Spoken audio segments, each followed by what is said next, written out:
dat wij als boeren ons gebied ook verkepen moeten. Dus de beleving eigenlijk van een natuurgebied, dat moet voorop staan. Natuurleefhavers, boerenorganisaties, maar ook horeca en musea. Alle keren hebben ze wel een reden om meer toeristen naar de Wadden te heljen. Maar elkoor hebben ze ervoor zorgen dat de fietsroute er kwam. De route staat op het picknicktafelstekje bij Delfietsen. Joop Atsma komt naar Burgum voor de opening. Als oud-politicus weet hij wel hoe je soks promoten moeten. Het nieuwsgierige van deze routes is dat er altijd weer nieuwe plakjes binnen die dan het meest keer uit deze omkringen had. Dat geldt voor de eigen mensen, maar ook voor de toeristen en de recreanten. Wilst Atsma in de auto stapt naar Den Haag, stappen de vertegenwoordiger van de boeren en de boswachter op een fiets.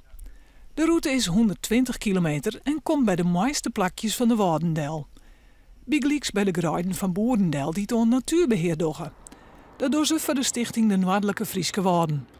Maar wat had de boer nou aan zijn nieuwe fietsroute? Primair niks. Maar het is wel zo dat hij hier zijn inspanning doet om dit goed te onderhouden. Dat hij dat wel een heel grote aardigheid vindt om dat echt zien te laten zeggen. En alleen wij moeten dan verzorgen dat zijn boer een vergoeding krijgt. Nou, dat is eigenlijk wat de wissel wordt. Want onze vergoedingen, dat bestaat ook uit mierskipszield. Nou, en dat mierskipszield dat willen we goed te plak hebben. Dus mij een oor en de mensen die hier op de fiets zijn direct van mij profiteren. Oh, die is aan het balsen zelfs. Ek steeds bosbeheer dat mooi. Wat hadden die vogels achter jou er nou aan, dat hier al je toeristen komen? Maar dat is heel belangrijk.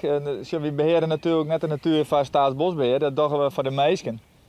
Als de meesten het waarderen hoe mooi de natuur is, ja, dan zullen ze echt geneigd zijn om te zeggen van ja, wie moet het behouden.